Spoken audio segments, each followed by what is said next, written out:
Okay, so first thing we're supposed to do is go over some grammar cards. So do you all have access to your grammar cards? I could dig mine out, but if you all have yours, I'll save some of the time that I've already lost and just like look on with one of you. I'll just let you know in advance. Mrs. Johnson, do you call her Miss Betty, Miss Johnson, Mrs. Betty, Mrs. Johnson? Miss Johnson, okay. So she left really good detailed instructions for me. I am very bad at being, number one, observant and visually aware of my surroundings and where my stuff is, so I may lose a lot of time just trying to find things, or I may not even notice the things that are on here very clearly and obviously if I get, going. So I will do my best, but just if things get disorganized, it's my fault, not hers, just so you know. Because she really did a good job making it clear. All right, so grammar cards, we are supposed to look at numbers 1 through 13. So can I borrow yours? Since you already... Okay, thank you. Great, and it's got a charger? Perfect, all right. If I could just steal yours.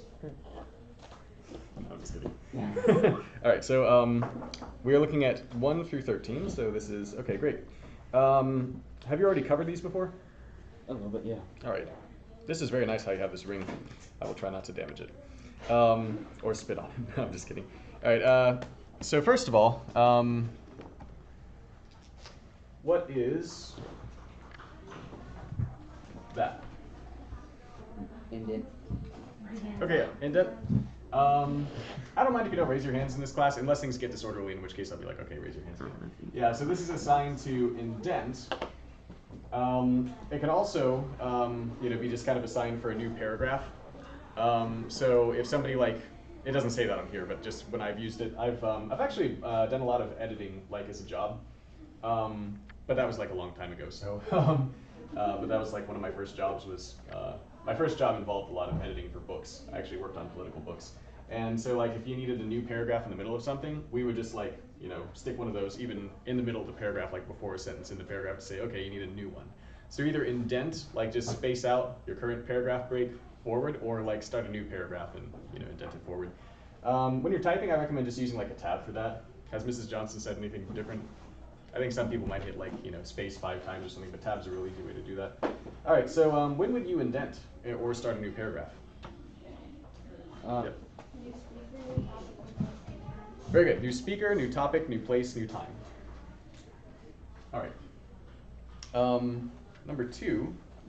So if you need to, so this is just capitalization in general. There is an editing mark for capitalization, which maybe you've covered. But if you give it 3 underlines, then that means to capitalize. So when do you capitalize? At the beginning of the sentence or proper nouns. Good. Proper nouns, beginning of the sentence. Yeah, actually it does say here, draw 3 underlines under it. Now, they have a good sentence here, make way for King Arthur. Oops, I almost broke the rule that I was trying to teach. King Arthur, the king. So why is the first king capitalized and not the other one? Because King Arthur is the name of a person, it's a proper name. Yeah, good. And then king is not a proper noun. There was actually, it's a funny little rule in grammatical history.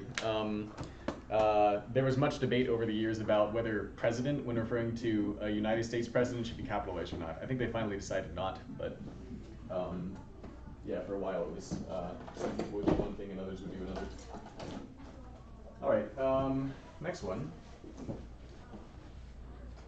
Homophones. What is a homophone? Few words or a bunch of words that sound alike. Exactly, very good. Yeah, so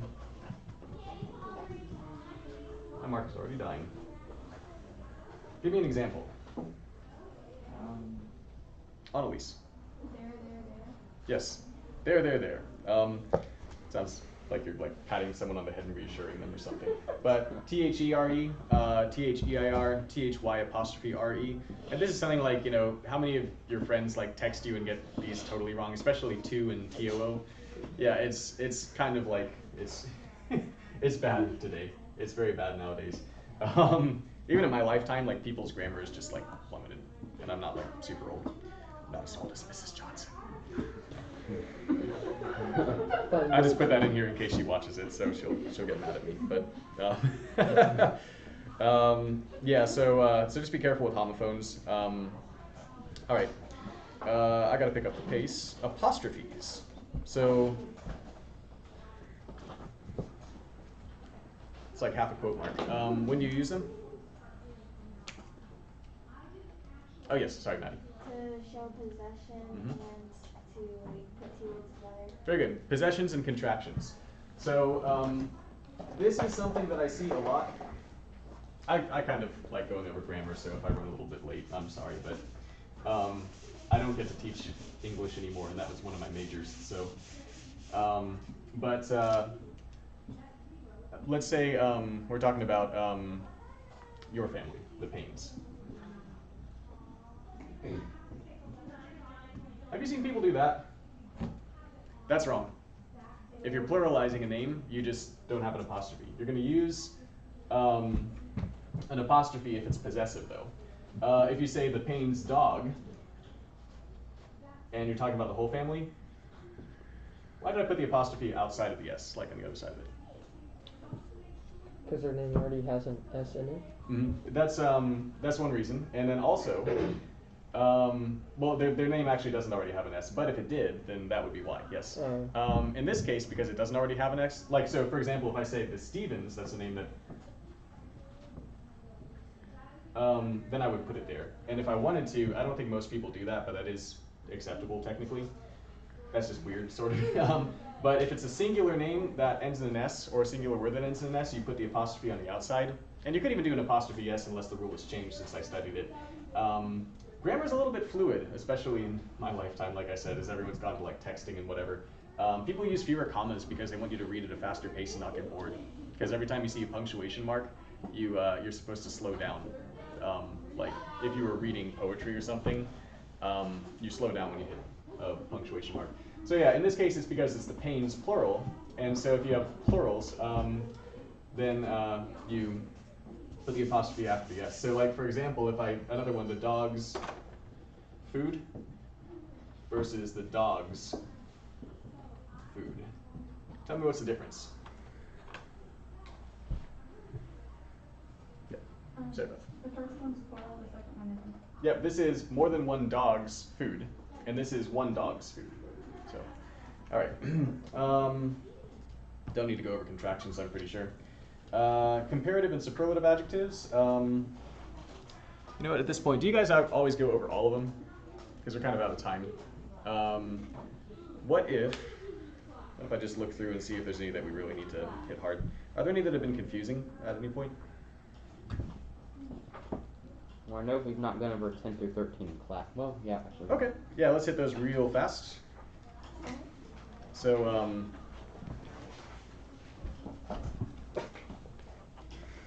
number 10. All right, talking about adverb clauses. I just missed something. But,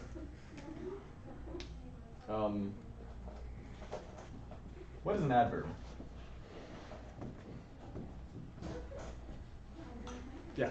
An adverb modifies a verb, adjective, or another adverb. Very good. What does it usually end with?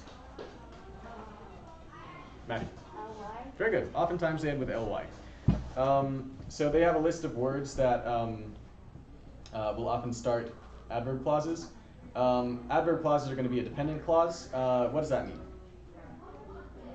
First of all, if it's a clause, yes, Matt. Yeah, Maddie. It can't stand alone. Very good, yeah. So a clause will have a subject and a verb, and if it's dependent, it means it can't stand alone as a sentence. So if I say, for example, until the dog eats his food, is that a sentence? No, because of that until. It can't stand alone. If I say the dog eats his food, is that a sentence? Yeah. Yeah, so oddly enough, a sentence can become incomplete when you add extra words. But any kind of a clause has to have a subject and a verb. Dog, subject, eats, verb. So adverb clauses, they're dependent clauses, and they often start with until, unless you've got them on the card, so they got a list there. I wish they said more about what an adverb clause actually is. I'm guessing it has an adverb in it. But anyway, next one, coordinating conjunctions. So for, and, nor, this is card 11, but I'll just let you look on for time's sake. Or, yet, and so. Now, you can use these, when you use these with a comma, when you need to use a comma, the clearest way is if you have two combined independent clauses. So if I say, the dog ate, comma, for, he was hungry.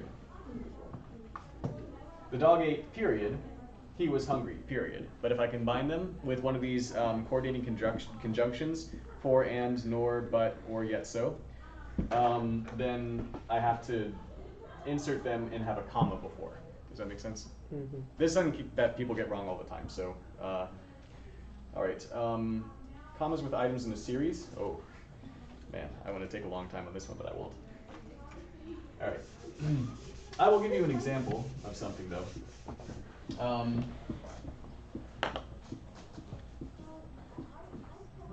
All right, so the, I don't know, let's say,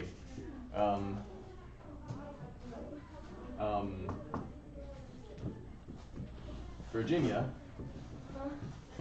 fed the dogs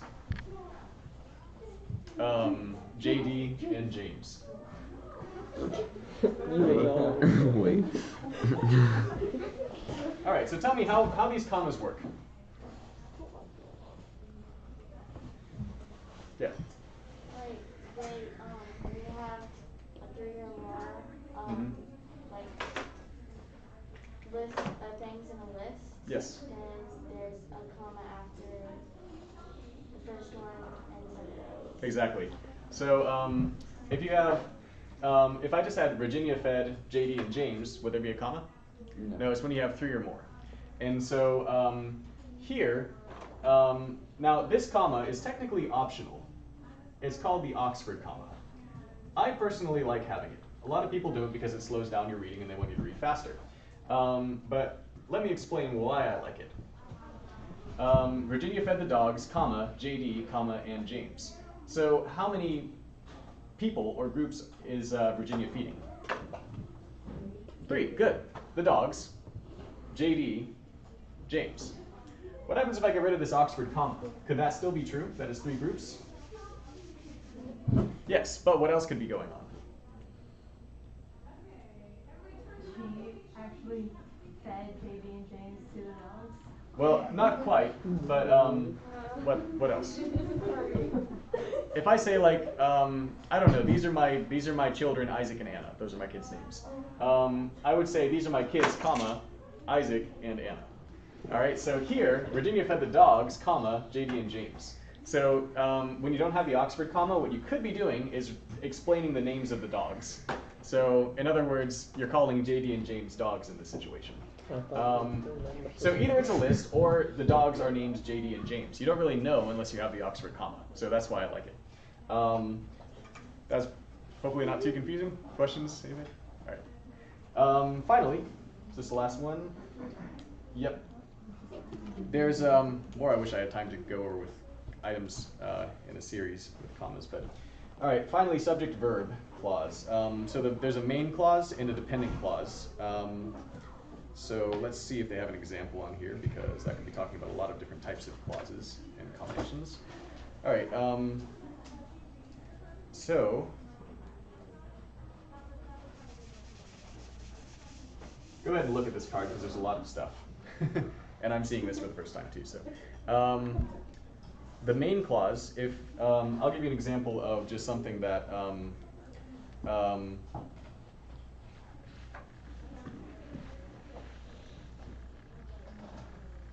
dogs ate.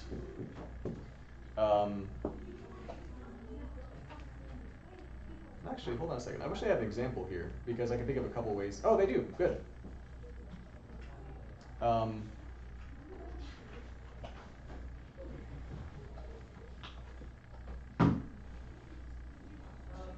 Okay, no, they don't. That's just like a smaller one. That's just an example of main clauses. So they say that this combination that they're talking about could have a dependent clause, starting with who, which, that, etc.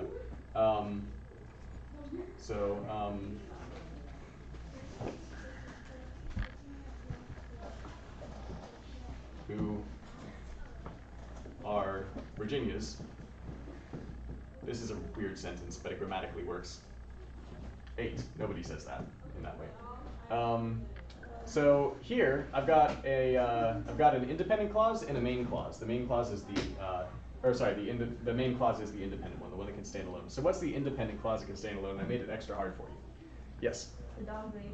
Yes, the dogs ate. So that's all the main clause. But I separated it with a dependent clause. What is the dependent clause? Who are Virginians? Good. So subject to, verb are. So remember, if it's a clause at all, it's got to have a subject and a verb. So the dogs ate, and then who are Virginia's? This one doesn't stand alone. So that would be an example of when you can have a combination of a main clause and then a dependent clause starting with who, which, or that. You could say the dogs, which are Virginia's, if you don't want to make them sound as personable, or the food that Virginia made was eaten by the dogs. Who, which, or that could start a dependent clause. Any questions? All right, hopefully that's what this card was about. Thank you very much. So we're already behind, go figure. You don't start me out with grammar if you want to stay on schedule. So we're going to do some world history videos, which will give us an opportunity to fall more behind because I have to set up the laptop, which I haven't done yet on this. So we'll see. All right. So in the meantime, I would recommend that you just take a moment and study your psalm, because after we finish this, you'll do your psalm recitation. So go ahead and just use this as a study moment while I set up. I think that might already be. So I've literally been doing that the whole time. May your blessing be on your people. How long is yours? 8. Oh, mine's 8, but I want to see like how long each verse is. I did 8 verses too. Wait, what song did you do? Oh, I thought you. So it's only the highlight. I thought it was all. It's not that one. Yeah, it's supposed to be Not 8 that verses, I think. That's pretty easy, bro. What song did you do? 121. I did 3. 119. 119 is the longest psalm in the Bible, bro. That thing's like 3 pages long. I saw that. Wait, Like, you did 119? well, he did Yeah, only like like 8 verses from it. Oh. I was like, you're joking if you think I'm about to do that. No, they're not.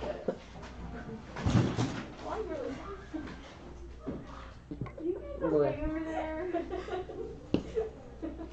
That's what I thought. Oh my god. Okay, But look how many are my clothes. That's how I'm gonna get up there. And I'm just gonna pause it that way. And then just look at everyone. Help with that, just to say How many guys up against me? all right, so It's like everyone just raised their hand. if you could hit the Many input button. slain of me. Alright. God will not deliver him. Lord, I But have you, 7 Lord, are foes. my shield around me. Or are a shield around me. Bang. Mhm. My glory. Yeah. I think you The should one read it who- like that. The one who lifts my head high. When I call out to the Lord, no, it's I call out to the Lord, and He answers me from His holy mountain. And I should read it like a preacher. Just stop in the middle. So this was a very philosophical Dude, line. this is See, you have to really think about what he means by this.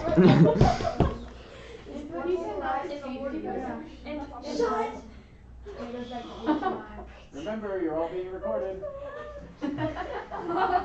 Oh.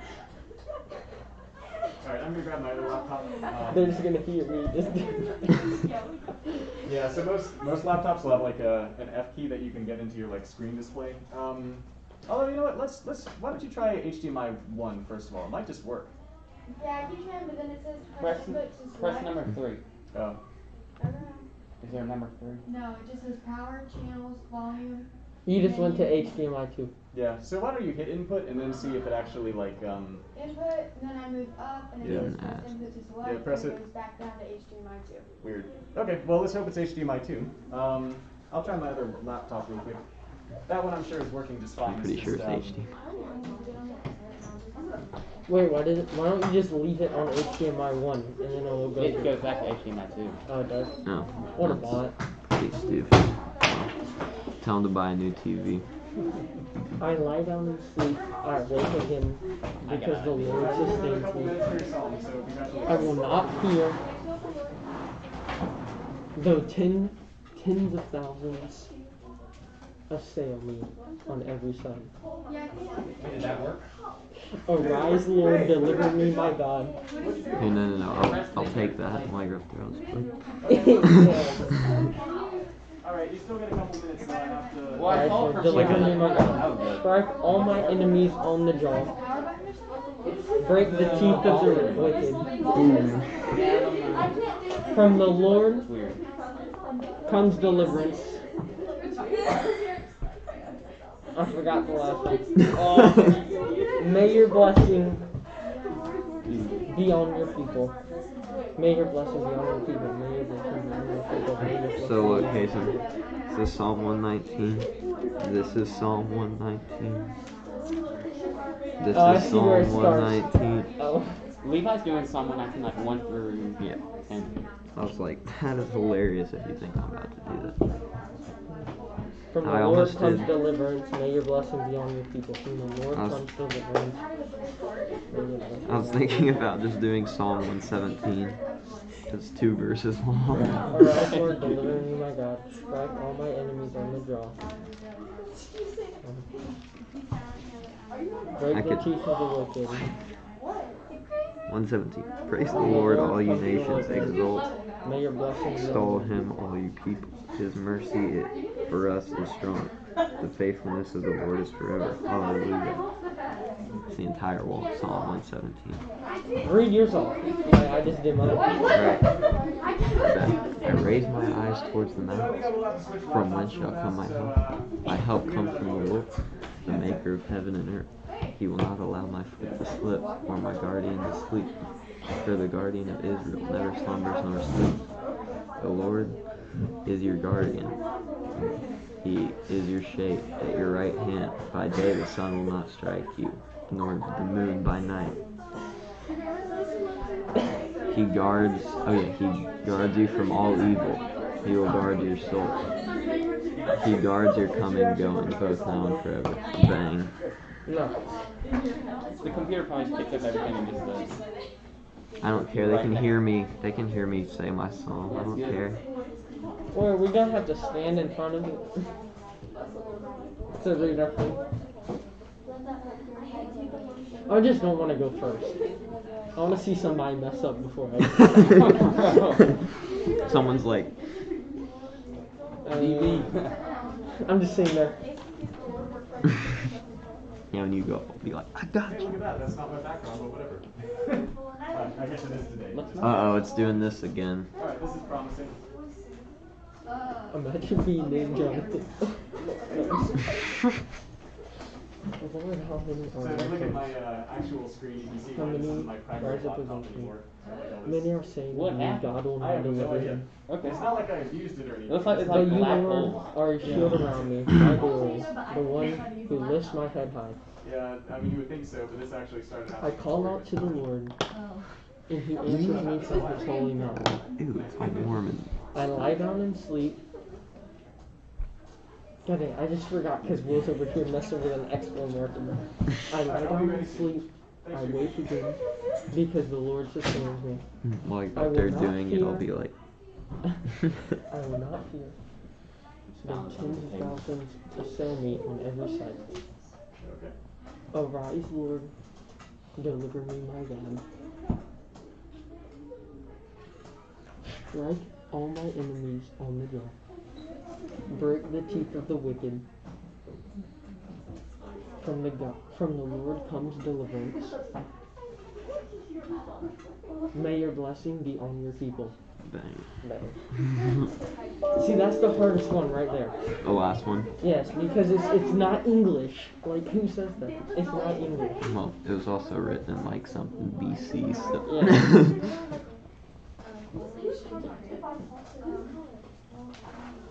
That's how to remember. From the Lord comes deliverance. May your blessing be on your people. I kind of want to go first just to get it over with. You know what I'm saying? I want to go like third or second. Not first. I'll go after you. Hold on.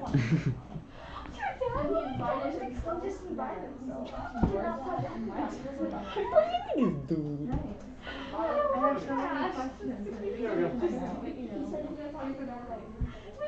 Alright, so I can finally click on the link. Thanks for your patience. We're going to look at a couple of different things. See, I was telling Richard she left really detailed, good instructions. If somebody wants to turn my laptop toward the TV, that would be great. And just make sure the screen is kind of showing up. Alright, so we're going to look at this video, which is on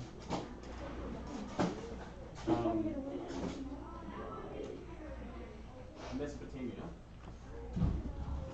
Now, I apologize for whatever ads may show up. Hey, look, no ads. Great. Okay. So. It's just like, Wait, Will. we watched this. Yeah, we watched it. You already watched this one? Will, it's just like. Oh, great. Okay. Well, let's skip it then. Let's do the next Guys, one. Trojan. Alright, so this one we could either watch or read, but I'm guessing you better watch it. So 1 minute long. there we go. Oh, hey, look, MailChimp.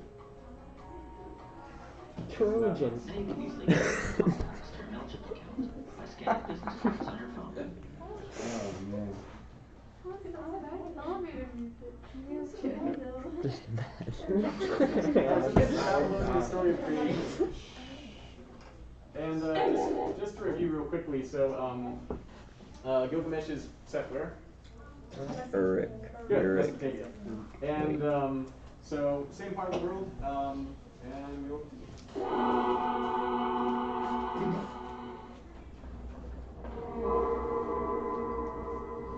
Before anything had a name, before there was firm ground or sky or the sun and moon, there was Apsu, the sweet water sea, and Tiamat, the salt water sea. When these two seas mingled, they created the gods Abu and Lahabu, who rose from the silt at the edge of the water. When Lahabu and Lahabu joined, they created the great gods Anshar, Kishar, and Anu. From this generation of gods, there arose mighty Ea and his many brothers. Ea and his brothers were restless. They surged over the waters day and night. Neither Apsu nor Tiamat could get any rest. They tried to plead with the gods to tread softly, but powerful Ea didn't hear them. Apsu decided the only way to have some peace was to destroy Ea and his brothers. He began to plot their demise with some of the first generation gods. But Ea heard of their plans and struck him down first. This began a war among the gods. Tiamat was furious that her mate was killed, and she began producing great and ferocious monsters to slay Ea and his brothers. She created poisonous dragons and demons and serpents. She created the viper, the sphinx, the lion, the mad dog, and scorpion man. The chief of them all was called Kingu. He led the army of Tiamat's monsters into heaven against Ea and his brothers to avenge Apsu's death. While Tiamat fashioned her army, Ea and the goddess Damkina created the great god Marduk. His eyes flashed with lightning, and when he spoke, he breathed fire. He was fearless and radiant. The gods cowered before him. "You are the great sun," they cried. Ea and the gods told him of the advancing army. They needed his help to defeat them. I will fight for you, but after the war is over, I shall rule the universe on high. The gods agreed. Marduk made ready for battle. He gathered the 4 winds to clear the path to Tiamat. Marduk burst out of the sky in his flaming chariot, pulled by his team Killer, Crusher, Unyielder, and Fleet. He held the royal scepter and ring covered in golden armor. He rode into battle bearing his bow and arrows and a mighty thunderbolt. Marduk was glorious to behold. He struck fear in the hearts of all Tiamat's brood. The sea waters of Tiamat swirled together and formed a vast and fearsome dragon. She opened her mouth wide to scream. Before she could utter a word, Marduk cast a hurricane into her mouth. She swallowed it, and the hurricane almost burst her apart from the inside. Before she could cast a single spell, Marduk let one of his arrows fly. It cut her neatly in half. Tiamat's monsters trembled as she died. Marduk raised half of her body to the heavens to form the sky, and the other half formed the earth. Marduk was victorious, and now the undisputed king of the universe. No one ever questioned his rule. He created the days of the year, the planets and their paths in the heavens, the stars and their constellations, and the moon and her moods. He became the sun and gave all the gods their responsibilities. After a time, he decided to create a creature that could serve the gods and bear the burden of hard work looking after the earth. Marduk first created a structure from bone left over from the bones of the dead monsters from the war. Then he formed the flesh around it and breathed life into it. Man was given his name. He took up residence on the earth while the gods ascended to heaven. Thus the gods were freed from eternal labor. That was the end. All right. About So, 6 seconds though. What are your immediate reactions? It shares a lot of similarities to a lot of other creation myths. Yeah. Well, what are some things that it has in common with other creation myths? And even what are some things that it has in common with the Genesis account?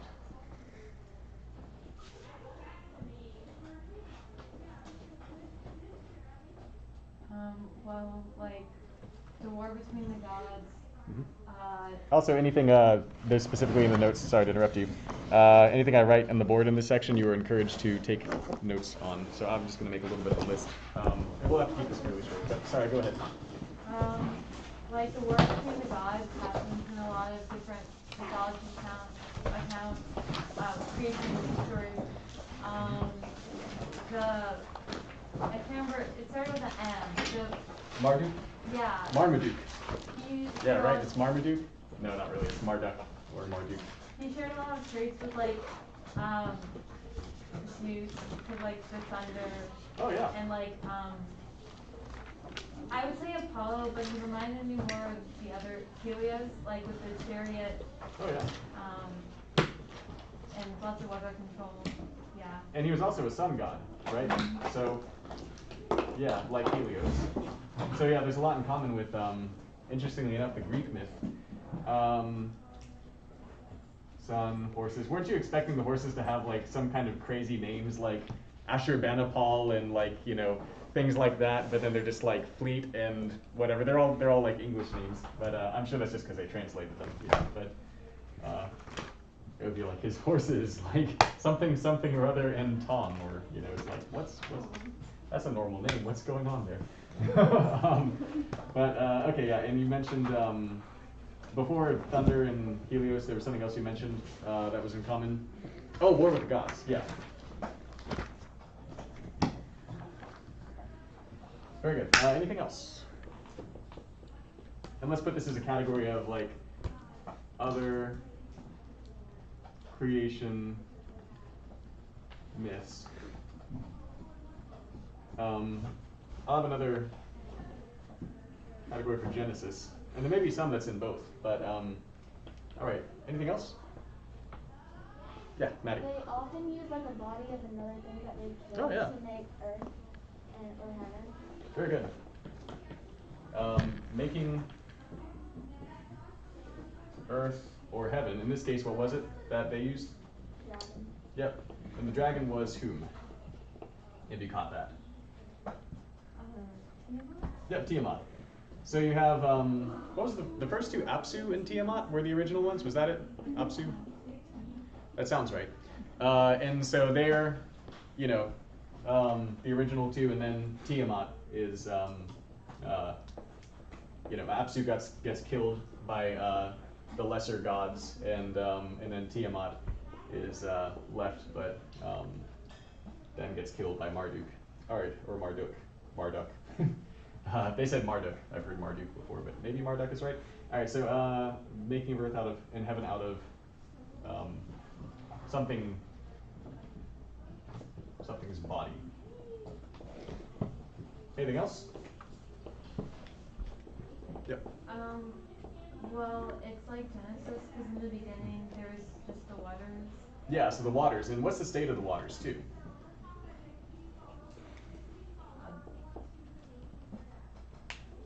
Maddie. Like sweet and salty. Yeah, there's a sweet and the salty. In the case of Genesis, though, what do they say about the waters? It actually comes in Genesis from a Hebrew word for the waters, meaning like chaos, basically. Yeah, so in the case of this one, there's like the sweet waters and the salty, but then in the case of Genesis, it just kind of characterizes it as like dark and chaotic. Okay, what else?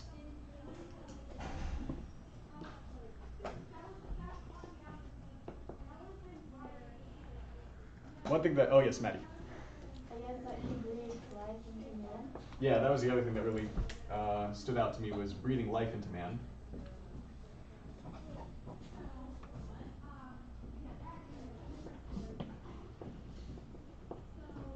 And so in this one, man's made out of like, you know, the slain monsters that Tiamat created.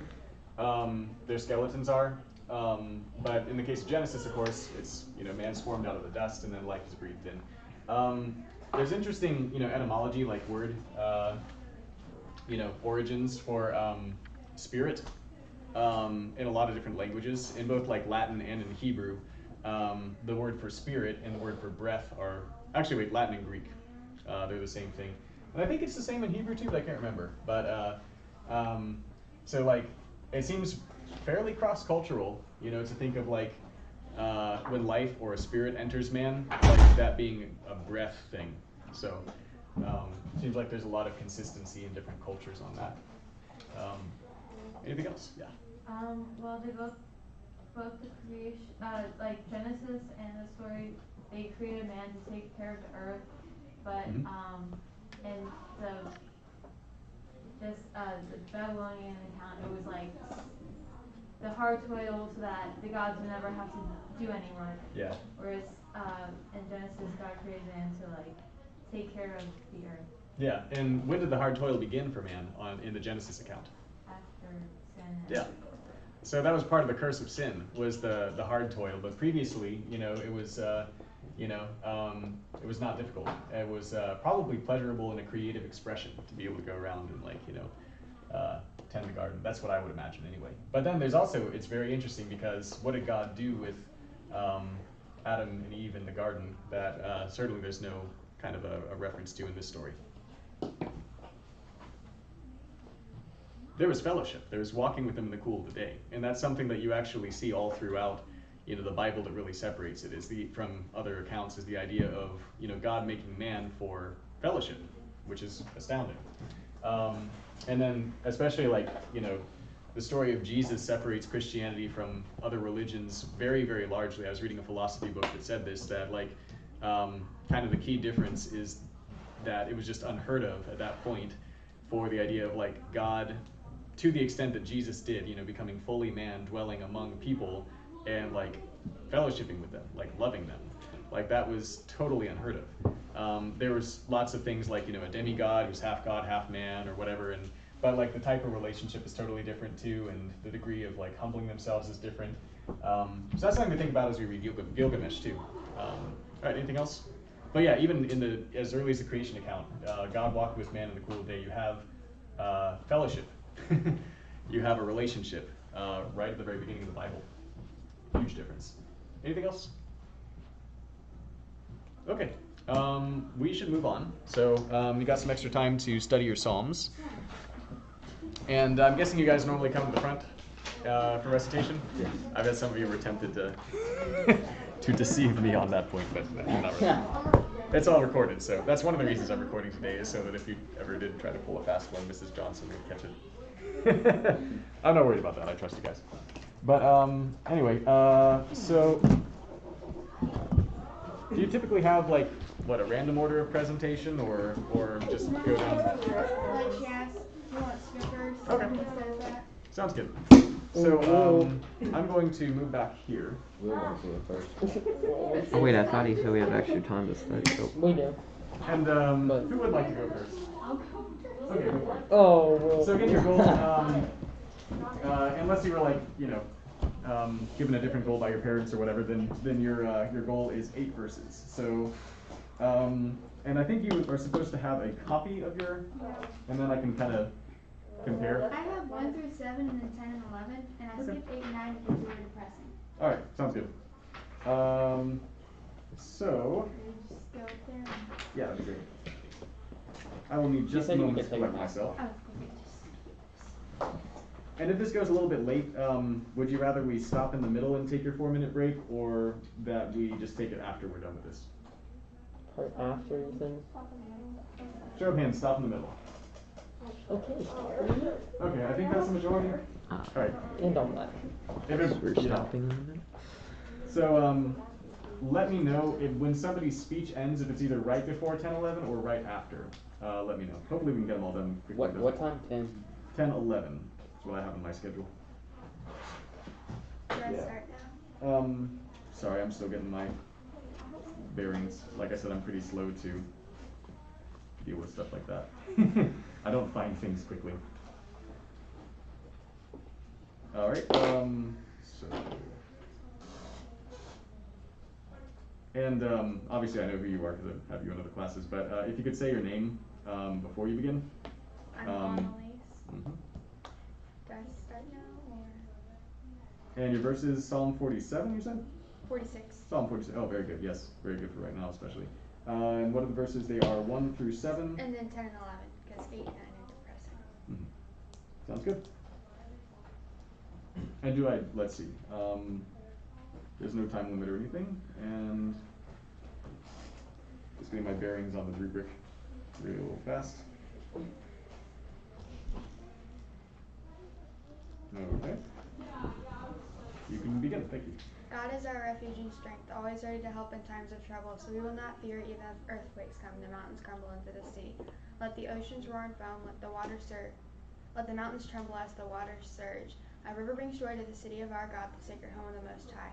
God himself lives in that city, it cannot be destroyed. God will protect it at the break of day. The nations are in an uproar and kingdoms crumble. God thunders and the earth melts. The Lord Almighty is here among us. The God of Israel is our fortress. Be silent and know that I am God. I will be honored by every nation. I will be honored throughout the world. The Lord Almighty is here among us. The God of Israel is our fortress. Awesome. That was fast. Faster than mine. I know. I ain't gonna go that fast. Alright, so give me just a moment. I'm gonna be up there.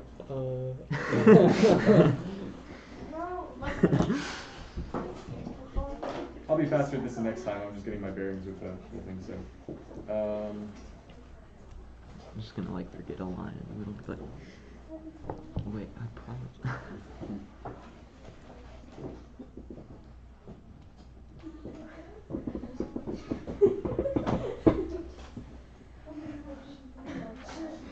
okay.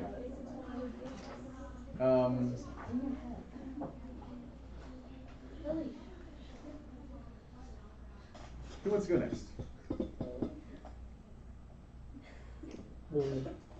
Everyone's go. gonna have to go eventually, so okay. I'll go. Yes, sir. Thank you. So you don't have to staple it. That might be a good way to do this if I just staple your I'll just write your names on the top. Oh, I'm Will. I raise my eyes towards the mountains, from whence shall come my help. My help comes from the Lord, the maker of heaven and earth. He will not allow your foot to slip, nor your guardian to sleep. Behold, the guardian of Israel never slumbers or sleeps. The Lord is your guardian, the Lord is your shade at your right hand. By day the sun will not strike you, nor the moon by night. The Lord will guard you from all evil. He will guard your soul. He will guard your coming and going, both now and forever. Awesome, thank you. All right. Awesome.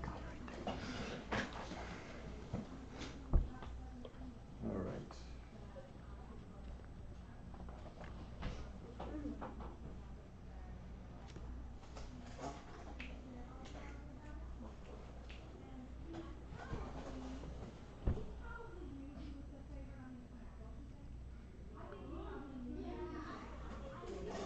Okay, who wants to go next? Okay. Go for it.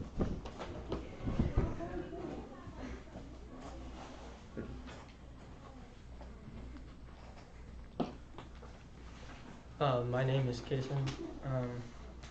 You spell it with K, right? Yes, sir. K-A-S-E, yeah.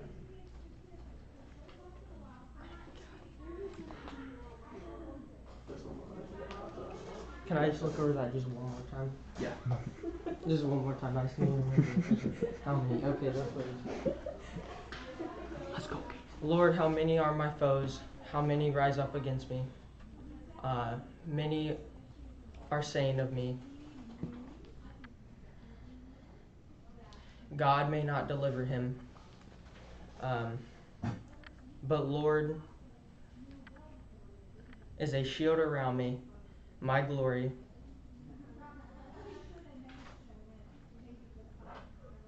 The one who lifts my head high.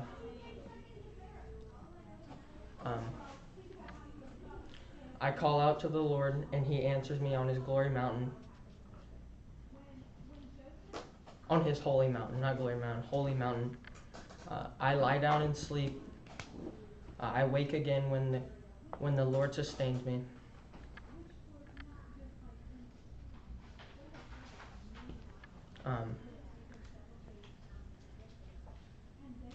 I will not be afraid, though tens of thousands assail me on every side.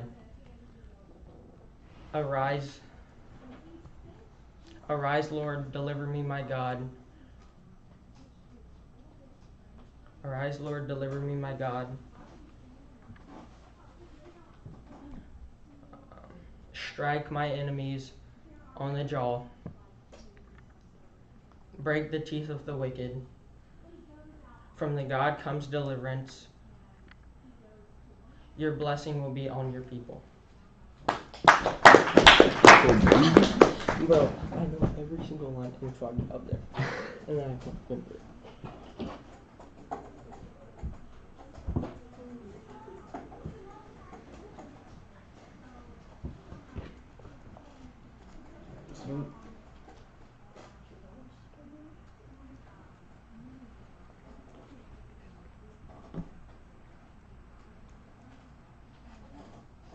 Right, and that was, let's see, that's Psalm 3. Yeah, Psalm 3. And, okay, great. I'll go next. Great job having your stuff ready. Your stuff printed, I mean. Alright, my name's John Daniel. I'm doing Psalm 119, 11 through 18. So, I've stored up your word in my heart, that I might not sin against you. Blessed are you, O Lord, teach me your statutes. With my lips I declare all the rules of your mouth. In the way of your testimonies I delight as much as in all the riches.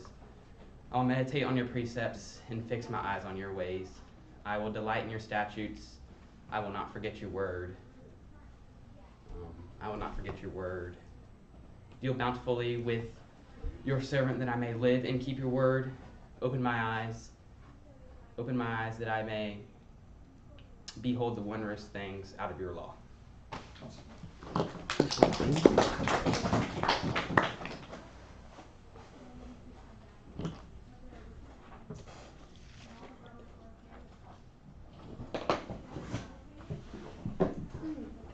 Does it usually take a minute to jot down notes? Or am I just being overzealous?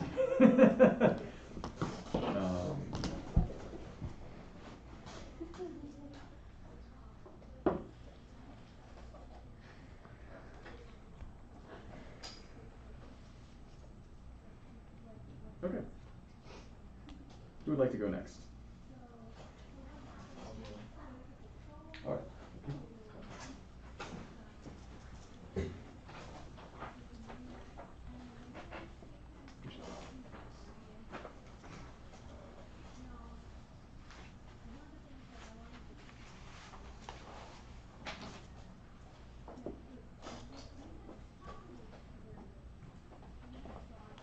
Sorry, just a moment. Okay.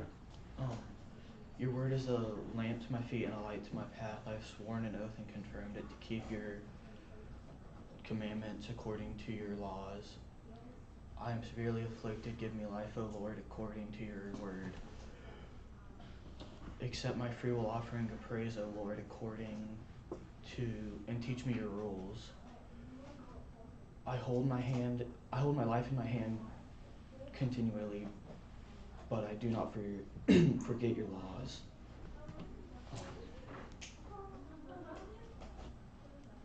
The wicked lay a snare for me, but I do not stray from your precepts.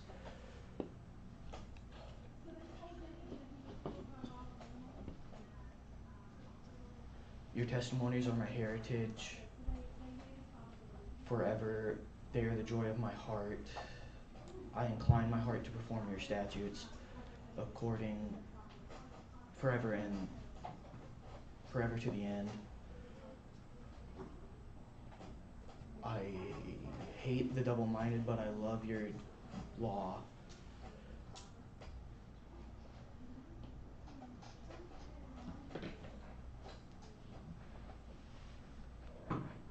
You are my hiding place and my shield. I hope in your word. And depart from me, evildoers, and so that I may keep the commandments of my God.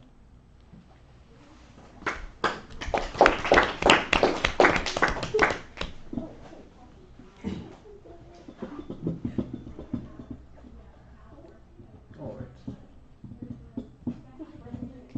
And that was Psalm 119. I like that you guys some of you have done Psalm 119 stuff. You probably know that's the longest one in the Bible by far, longest chapter. Yeah. All right. Who should go next? Yes. I just have this. I just forgot to put it out. Okay. What part of Psalm 34? Like the first 8. Okay. I will bless the Lord at all times. His praise will continually be in my mouth. My soul makes its boast in the Lord. Let the humble hear and be glad. Magnify the Lord with me. Let us exalt his name together. I sought the Lord and he answered me. He delivered me from all my fears. Those who look to him are radiant, and their faces will never be ashamed. This poor man cried, and the Lord heard him and delivered him out of all of his troubles. The angel of the Lord encamps around those who fear him and delivers him. Taste and see that the Lord is good. Blessed are those who take refuge in him. All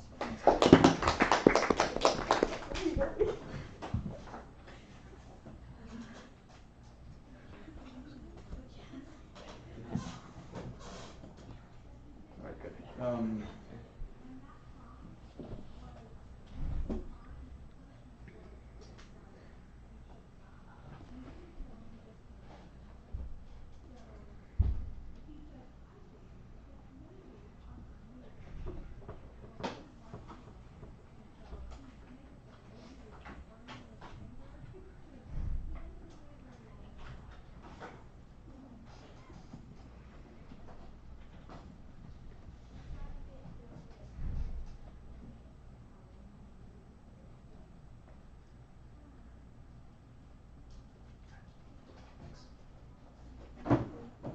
Let's go next.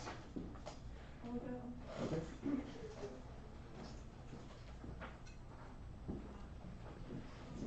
Thank you.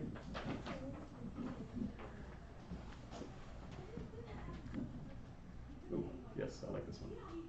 I like them all, but.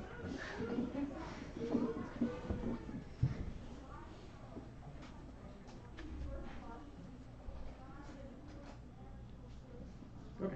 Okay, I'm Audrey Hogan. I'm doing Psalm 16, 1 through 8.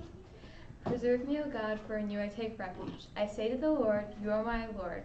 I have no good apart from you. As for the saints in the land, they are the excellent ones, in whom is all my delight. The sorrows of those who run after another God shall multiply. Their drink offerings of blood I will not pour out, or take their names on my lips. The Lord is my chosen portion and my cup. You hold my lot. Indeed, the lines have fallen for me in pleasant places. The lines have fallen for me in pleasant places. Indeed, I have a beautiful inheritance. I bless the Lord who gives me counsel. In the night, my heart also instructs me.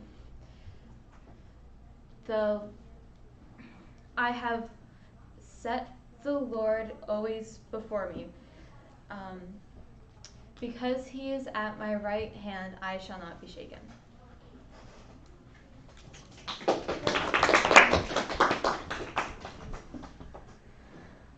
The last verse of that psalm is one of my favorites. In your presence is fullness of joy, at your right hand are pleasures evermore. I always thought that was good. Yeah, just give me some like.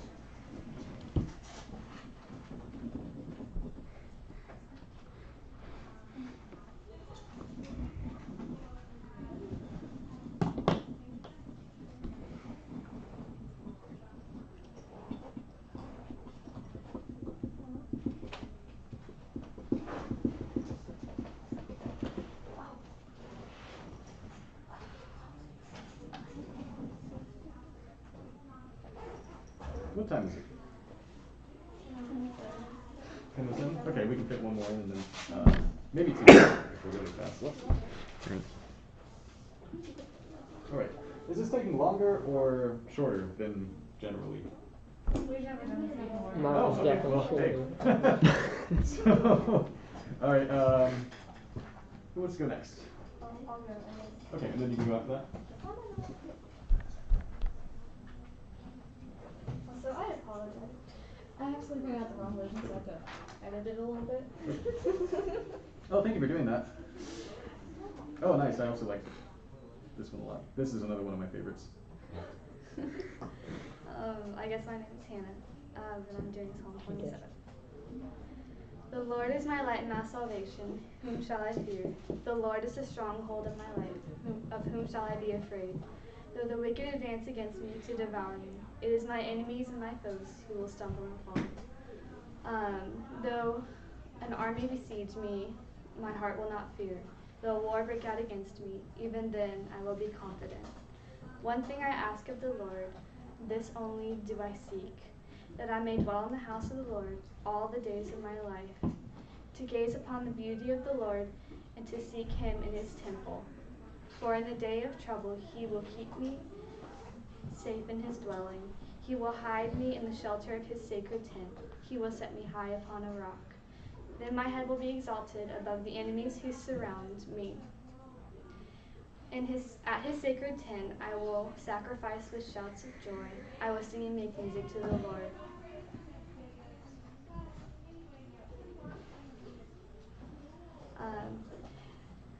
Answer me when I cry, O Lord.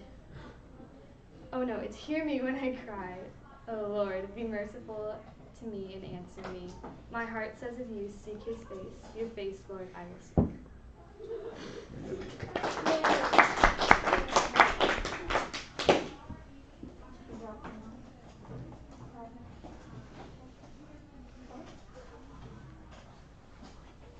All right.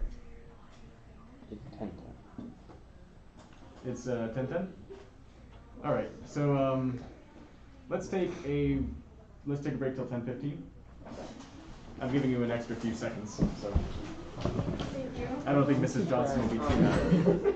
The thing is, I know for a fact I've said everything right. Because I'm going to have a bad zero on thesis.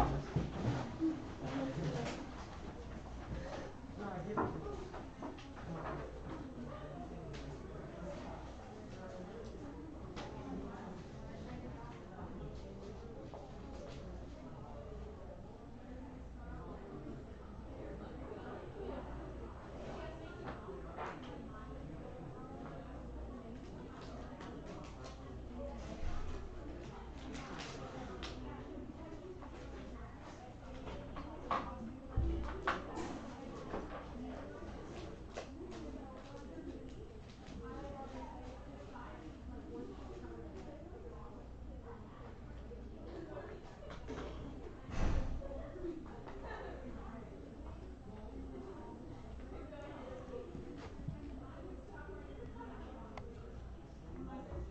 Check 1, 2. All right, just making sure that this actually has been recording sound the whole time, and it looks like it has.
Fix the laptop. Would you like it back now? Huh? Would you like your laptop back?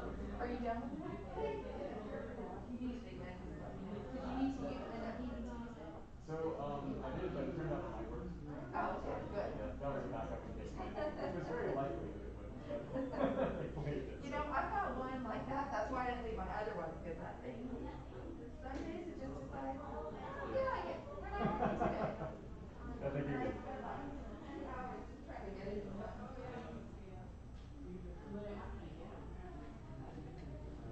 Does everyone usually come back in time? Sometimes. Sometimes. All right. It's 10:14, so we'll see if they all get back in 1 minute. Most of the time they're late. Uh-huh. Remember, we come in right on time, and then,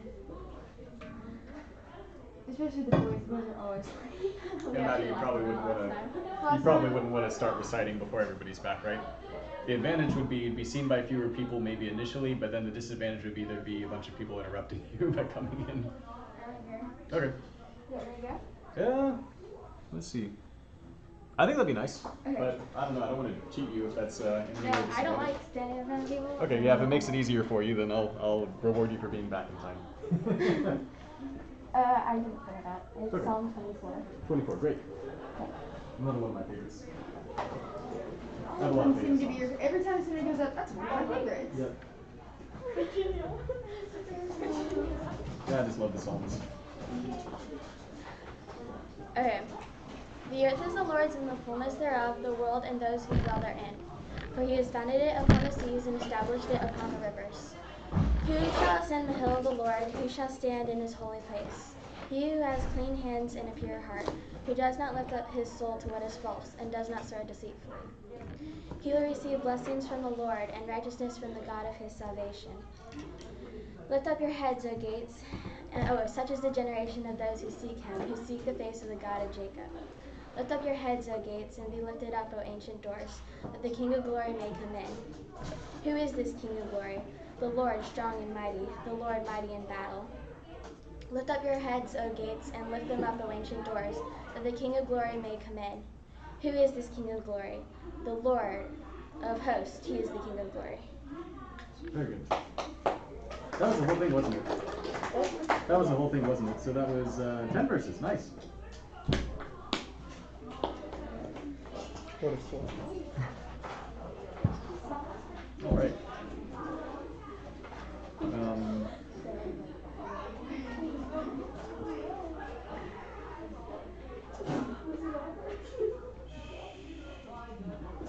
All right, who wants to go next? I'll go. Okay, great.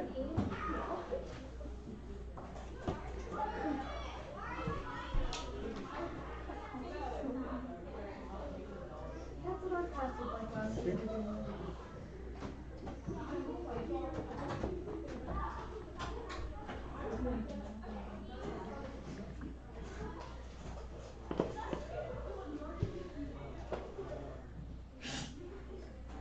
Okay, bless the Lord, O my soul, and all that is with me. Bless his holy name. Bless the Lord, O my soul, and forget not all.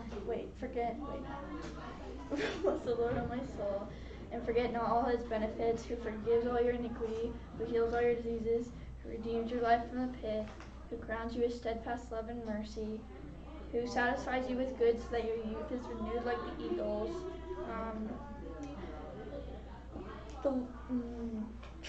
The Lord work is righteous. The Lord works righteousness and justice for all who are oppressed. He made known his ways to Moses, his acts to the people of Israel. The Lord is merciful and gracious, slow to anger and abounding in steadfast love.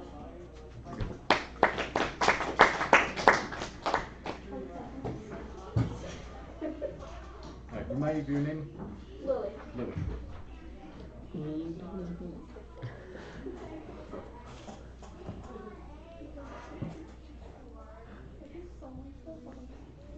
Alright, I'll need a moment because I was catching up to the last one. Trying to figure out what the, like, if that was ESV or NIV or whatever to make a note of it, and it's like, it's not on the front, it's not on the inside. It's like, I found it, but it is, yeah.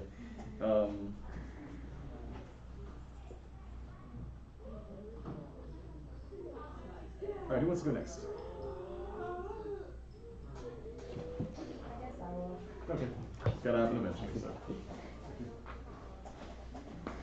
And I'll still need a moment.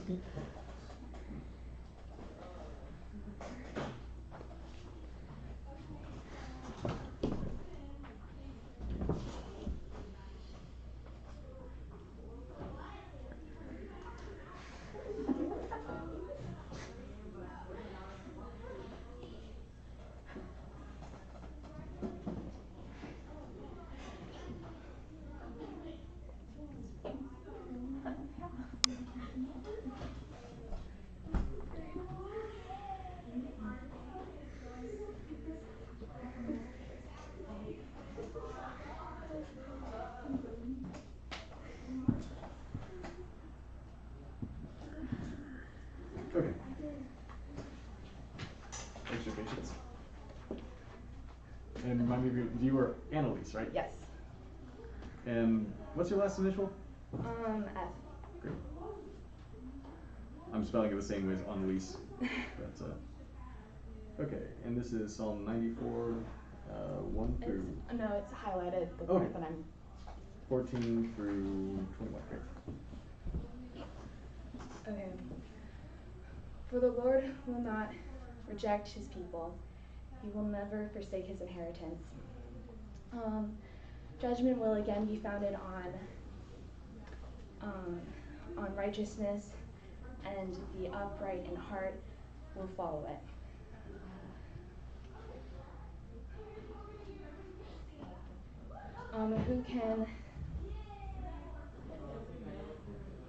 Who will rise up for me against the wicked? Who will take a stand against the evildoers? Unless the Lord had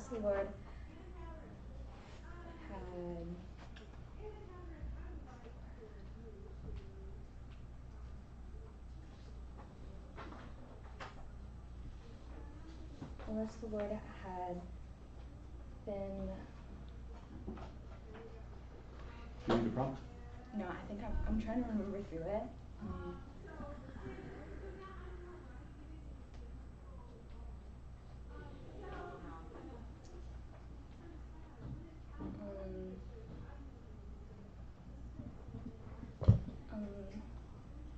Unless the Lord had helped me, had given me help, that's what it was, had given me help, I would soon have dwelt in the silence of death. When I said, my foot is slipping,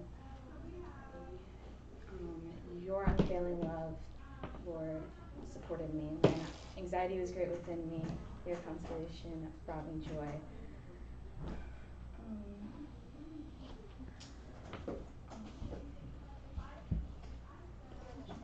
Can a corrupt throne be allied with you? A throne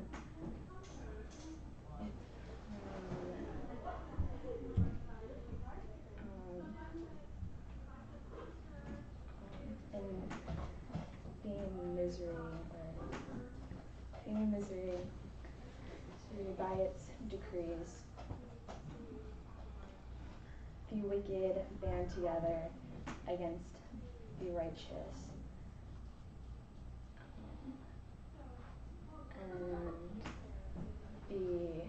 And condemn the innocent to death.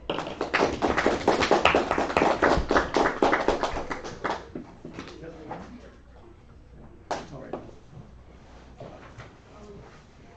Who'd like to go next? You can just go up. I don't have to acknowledge you.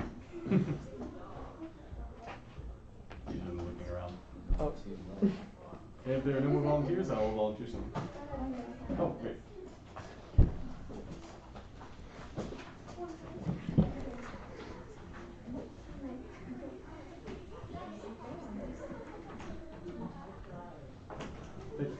You see there.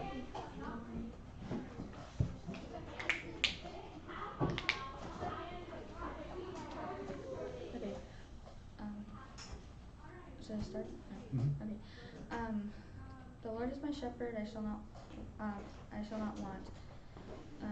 He maketh me lie down.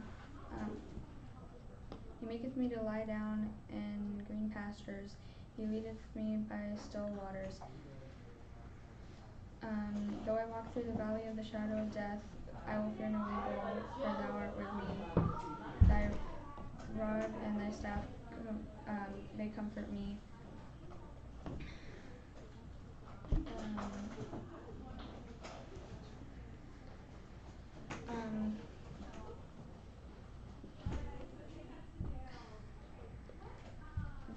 Thou preparest me a table in the presence of mine enemies. Thou anointest my head with oil, my cup runneth over.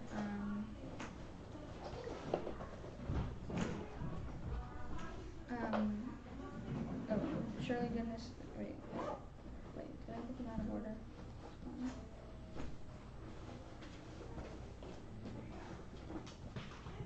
Okay. Surely goodness and mercy shall follow me all the days of my life, and I shall dwell in the house of the Lord forever. Very good.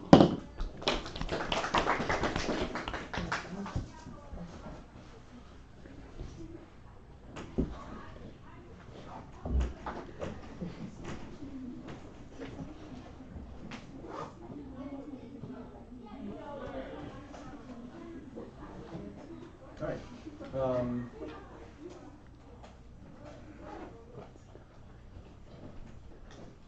Who is next then? Who's left? Is that everybody? I think it is. Oh, James. Yeah, James. You're in my blind spot.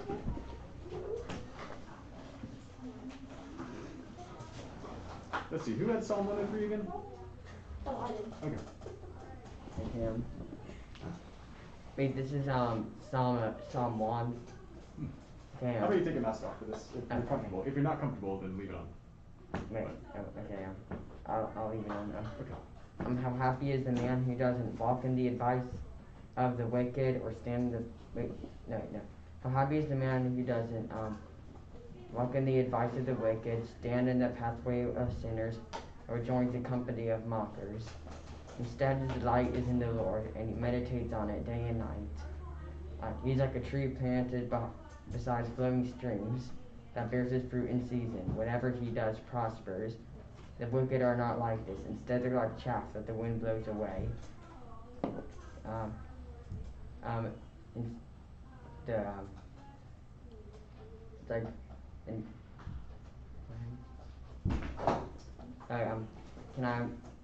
Can I see the first sentence of the piece of paper?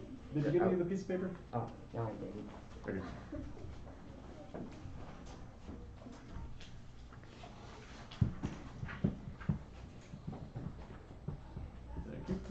Well, the first sentence after that. So you're you finished whatever he does prospers. So you want me to give you the next one? Yeah, okay. The next word. The wicked. The wicked are not like this. Instead, they're like chaff that the wind blows away. What's after that then? Mm-hmm, that was right. What's after? What's after? Therefore the wicked. Therefore the wicked are not. Therefore the wicked. Yeah, did I just say that, or is that something new? That's new. Okay, therefore the wicked will not. The wicked will not. What? The wicked will not. Wait, what's the word? Stand. The wicked will not stand before the Lord. Will not stand before the judgment. Mm-hmm. Will not stand up in judgment. Will not stand up in judgment. And will not stand up in judgment. What's after that? Nor sinners. Nor sinners in the pathway of the righteous. Is it over? That was nor sinners in the assembly of the righteous. And no, one more the verse. assembly of the righteous. Then what? One more verse. One more verse. But the Lord watches over the way of the righteous, but the way of the wicked leads to ruin. What? Okay. Okay, just give me one moment to wrap up.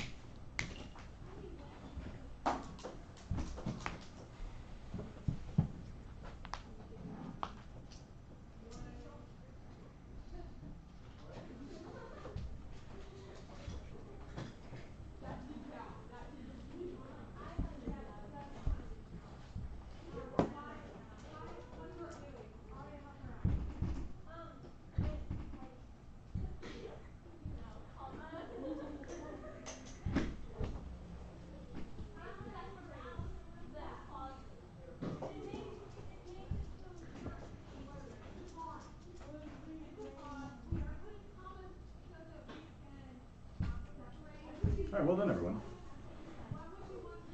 I'd say you all were overall you're very accurate. Okay. And one last thing I gotta do.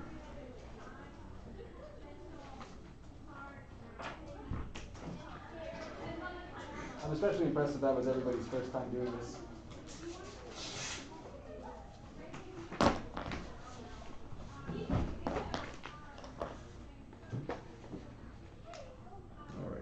I'm just leaving this in a big chaotic mess in here for Mrs. Johnson.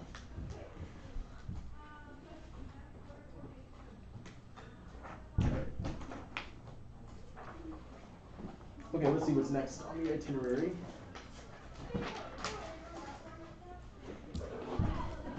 So we're a little bit behind, but not too bad. Yeah, we're only like 15 minutes behind. We're doing better than I expected. I got about a 20-minute buffer, so as long as we can stay within 20 minutes behind, we're good. But I think we'll be fine with that. Yeah. All right. So I'm going to collect. Mrs. Johnson says, I will collect journals next week. However, please mark on attendance sheet if they have week 3 journal completed in their journal with a visual check. And it says if they ask about checking commonplace entry, I will do that next week. So if you can take out your journals, I'm just going to go around and look at them. Make sure they exist. So I got to find your attendance sheet real quick, which again, if it wasn't me doing it, would probably happen very quickly, but I'm kind of slow at that type of thing.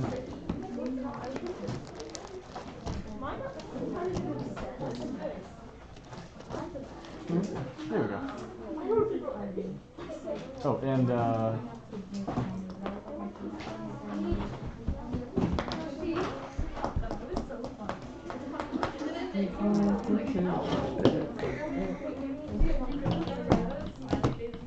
okay, so that is journal question 3. All right, you are Casey. It's a good opportunity to remember your names again. All right, and Will, right? Yes. Will, all right, very good. Okay.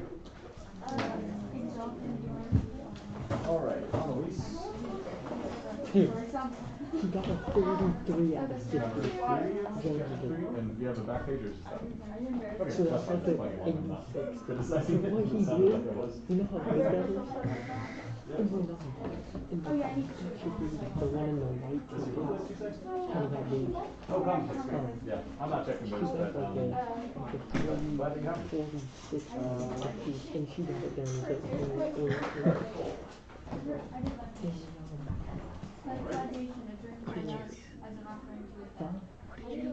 a 47. I think.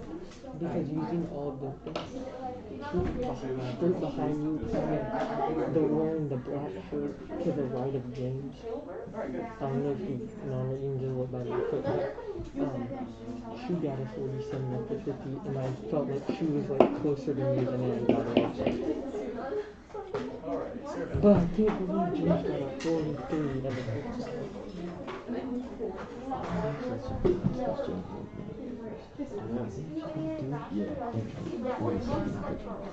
Wait, what? Yeah, and then he just did everything. The thing, I didn't know anything, but then once I thought about it, I was like, and then I actually knew what to say.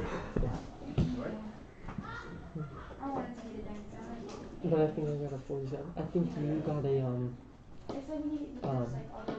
because I was watching him, I think he put a 9 or something, so I think you got a 49 out of 50. I'll take it. It's like every single slip up, you get one off.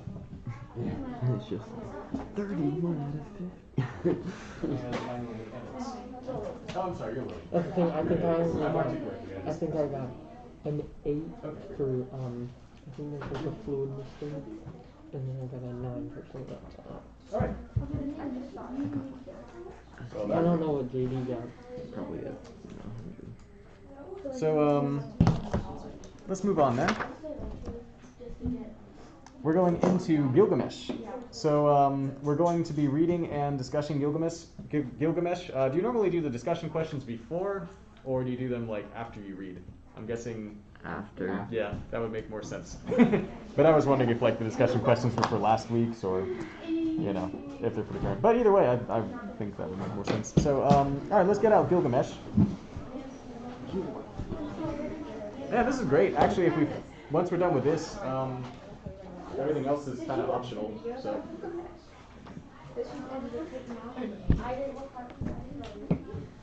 A new rendering in English. So what do we typically do? Do we like assign parts, or just kind of like everybody just, like, switches off? Like somebody starts, and then like people will like pick up equal. Like I thought that She used to call on people. Yeah, she would. She would call on the first person. Didn't we just and go the like in a second circle person. last time? No, she called on people. So I don't actually have to use the discussion questions in the book. Maybe I will, but maybe what we can do is, in part, I can just ask some questions as we're going. And I keep this on in case of emergencies, but I don't think this is one. Let's just make sure.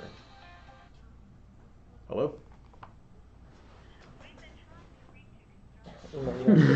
Warranty. You should have received something in the mail Oh, no. about your car's Something extended came in the warranty. mail today. Since we have not gotten a response, we are giving you a final courtesy call before we close out your file. Press 2 to be removed and put on our...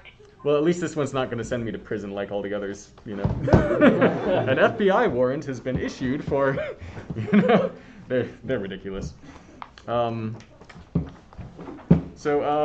Page 54.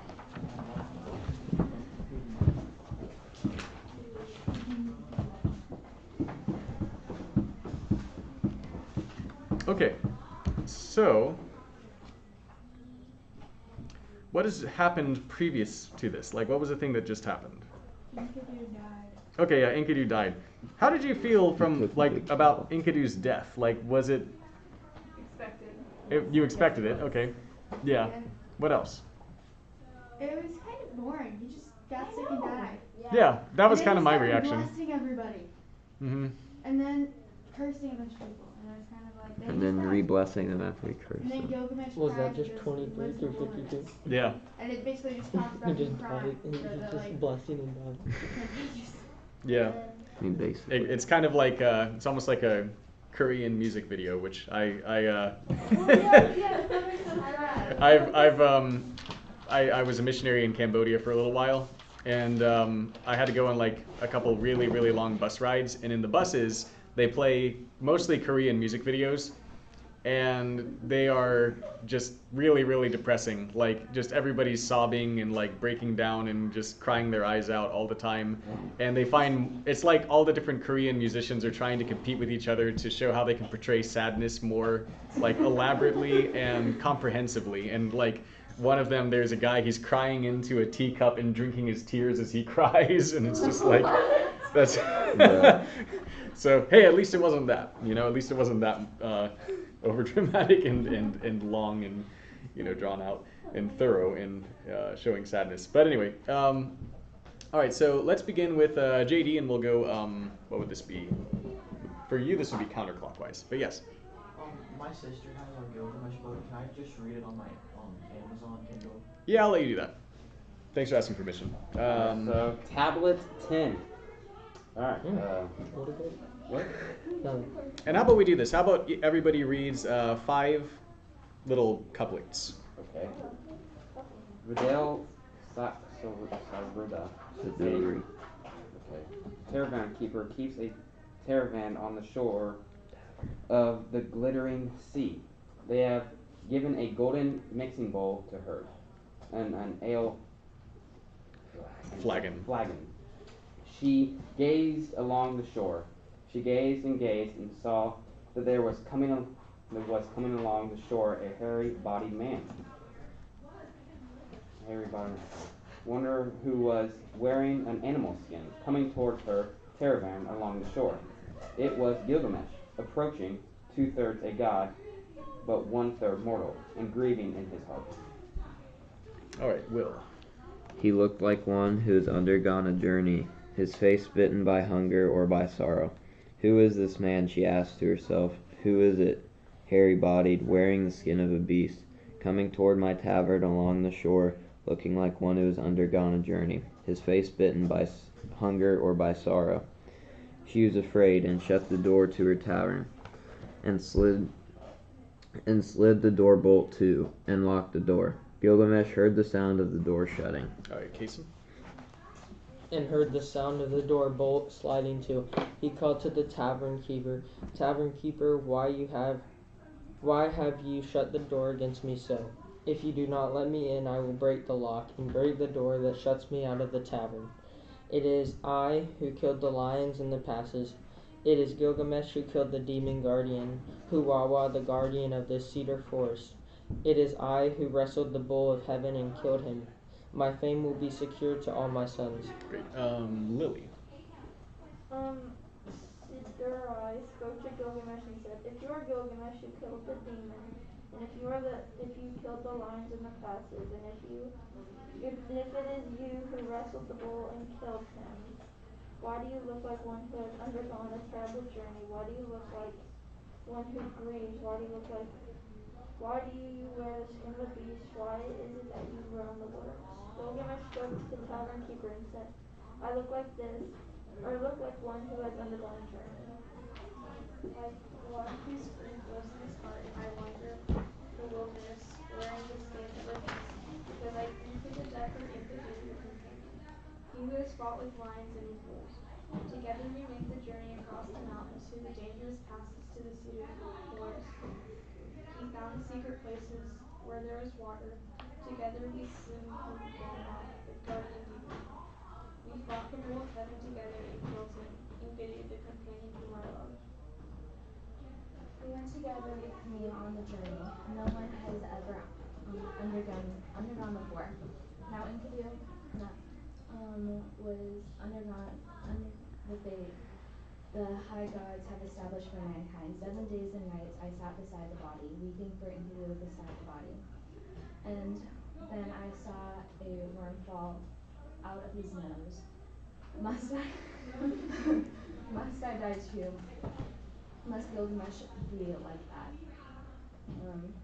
It was then I felt the fear of it in my belly. I roamed the wilderness because of the fear.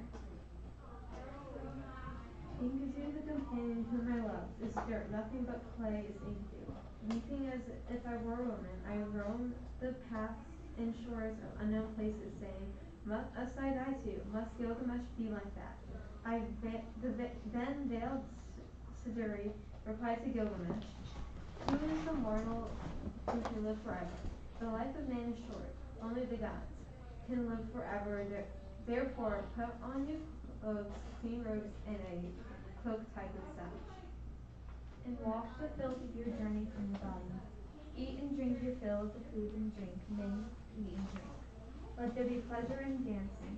But Gilgamesh replied to the tavern keeper, "Tell me the way to find the only one of men, by means of whom I might find out how death can be avoided. Tell me the way. What are the signs of the way to Utnapishtim?" Yeah, If I- Utnapishtim. Thank you. "If I must cross the sea, I will cross the sea. If not, I will wander in the unknown places seeking." The tavern keeper replied to Gilgamesh, "Not from the beginning of time has anyone ever been able to go across the glittering sea. Shamash alone, the sun, crosses the sea. He is the only one, nobody else. The waters are treacherous. Crossing the waters is fearful, and far out in the waters, forbidding the way, there slide the other waters, the waters of death. Urshanabi, the boatman, dwells out there on an island out there somewhere in the water." What will you do if you get as far as his island? He guards the stone beams and he searches out. There in the island forest, Urna snakes. What will you do if you get to his far off island, or out in the treacherous waters? Let Urshanabi look at the face of Gilgamesh. Perhaps he will take you with him across the waters of death. If not, then Gilgamesh must abandon the crossing. After he crossed the treacherous, glittering waters as far as the island where Urshabani was, Gilgamesh raised his axe and drew out his dagger and entered the island forest. He got to the place where the stone things were and fell upon them and broke them. The boatman in the forest heard the noises of a dagger and axe. There was confusion of the battle. Gilgamesh fought a winged adversary, then gloried over him in the confusion when Gilgamesh pioneered the wings of the adversary. Pinioned. So, what would that mean? Pinioned. I don't think I've ever encountered this as a verb before, but what would you think? Like pinned into the ground or something? So opinion. Opinion will be like related to feathers, basically. So, any other guesses? Yeah, I'm guessing. I haven't looked this word up, but if I were to guess, I would say he plucked the feathers. Anyway, go ahead. He took the broken sword things and stowed them away together in the boat with the Urnu snakes. How'd you like to be in a boat with Urnu snakes? Nope. Okay. Earnestly the boatman said to him, "Your face is bitten by hunger or by sorrow. Why do you look like one who has undergone a terrible journey? Why do you look like one who grieves? Why do you wear the skin of a beast? Why is it that you roam the wilderness?" And Gilgamesh replied then to the boatman, "I look like one who has undergone a journey, like one who grief lives in his heart, and I wander the wilderness wearing the skin of a beast because..." I grieve for the death of Enkidu the companion, he who has fought with lions and with wolves. Together we made the journey across the mountains through the dangerous passes to the cedar forest. Born in the wilderness, Enkidu made a shelter against the winds that blew across the mountains. Together we slew Huwawa the guardian demon. We fought the will of heaven together and killed him.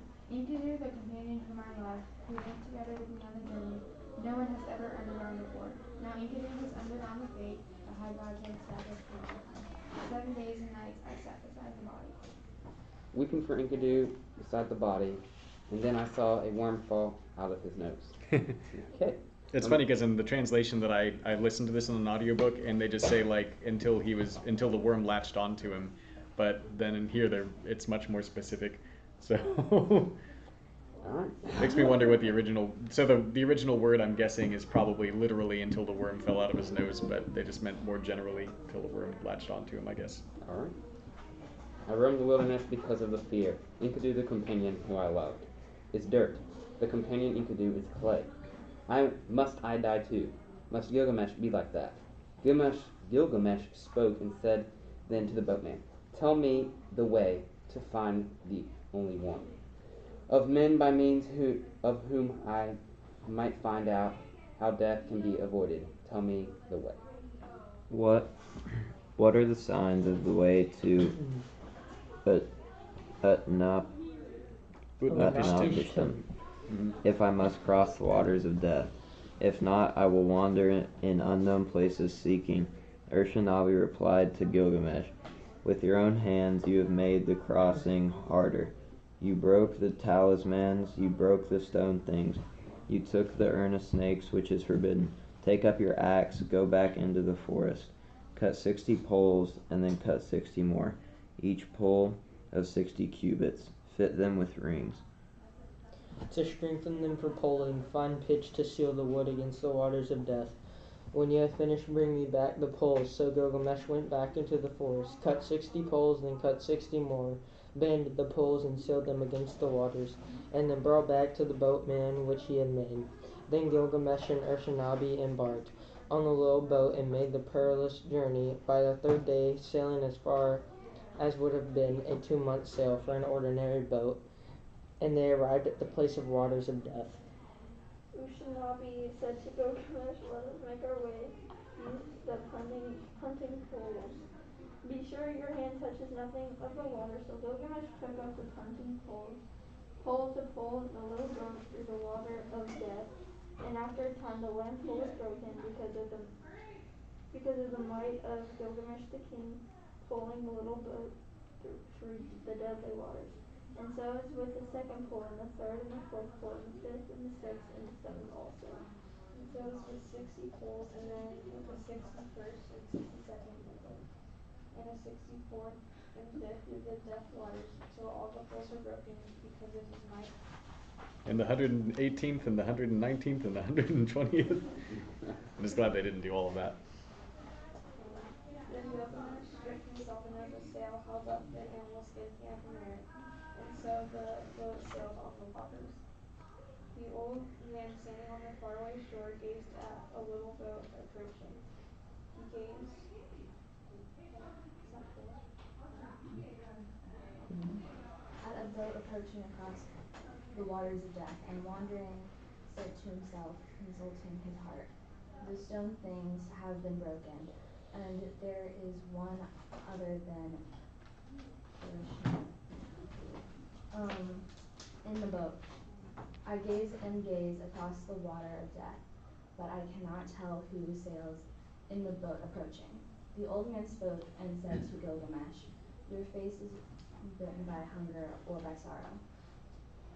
Why do you look like one who has undergone a terrible journey?"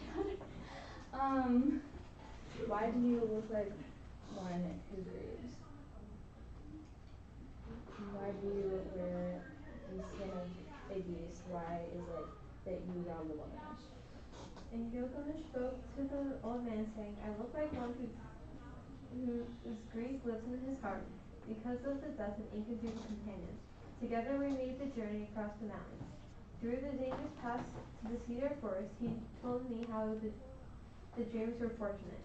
Together we made the festival gate of cedar. We fought the bull of heaven together and we killed him.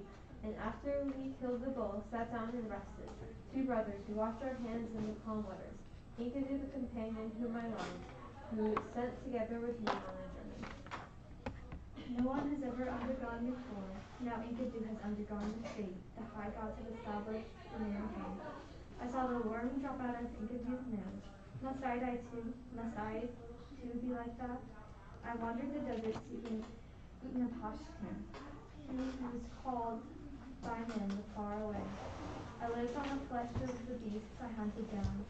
Lions and the tigers, the bear, the hyena, the panther. I wore the skins of the beasts I hunted down. There was no sleep for me in the deserts or mountains. The tavern keeper kept her door shut against me. I lay in the dirt as if I were a beast. The old man spoke and said to Gilgamesh, "You who were born the son of a goddess mother, why do you grieve because of a mortal father? How long does a building stand before it falls? How long does a contract last? How long will brothers share inheritance before they quarrel? How long does hatred, for that matter, last? Time after time, the river has risen and flooded. The insect leaves the cocoon to live but a minute." Is that the end, or is there more?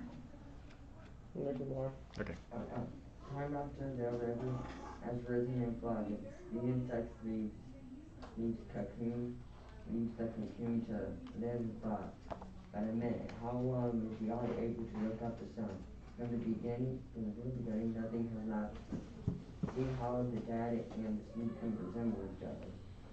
Seen together, they are in the image of death. The simple man and the ruler resemble each other. The face of one who darkened like that of the other. The Anunnaki gathered in assembly. Memetu, mother goddess, she was with them. There they established that there is life and death. The day of death is set, though not made known. Oh, was that the end? All right, great. So, first of all, what are your reactions to this? He's really grieving. He's really grieving, yes. He's crying into his teacup and drinking the tears. What's that? It repeats a lot, like it'll the same thing. Yeah. And it's kind of interesting, too, because aren't there parts in the Bible that are very repetitive? Mm-hmm. So, it's kind of an ancient literary tradition. Like, and there's a few things I can point out just from a literature perspective. So, the like we typically, like, if we have poetry in English, then like how do we hold it together? Like, what's a literary convention that we often use in poetry? Rhyming. Rhyming, yeah. So they didn't do rhyming, and especially like ancient Hebrew and things like that. Like what they would do is they would do like parallelism, which you guys have probably learned parallelism. So parallelism will be like, where you have the same structure repeated. That you can see a lot of that in like Proverbs, especially like, so like you'll see parallelism, but you'll also see similar kinds of like repetition that you see in this particular, like in the Epic of Gilgamesh. But it seems a little bit more repetitive in Gilgamesh, right?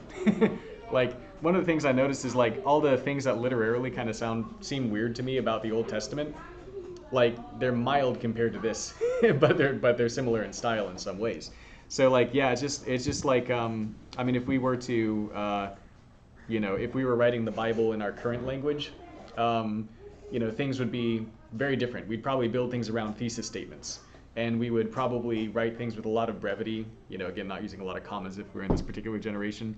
And we would repeat main ideas in a way that like we would just kind of use that simple like packaging of like, thesis statement, I'm going to cover these main points, body paragraphs for each point, and then kind of going back to the thesis statement. That's how we write today. That's not how they wrote back then.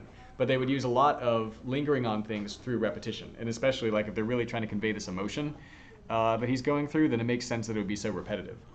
But yeah, you'll see similar conventions in biblical literature because it was a similar, style, language, era of literature.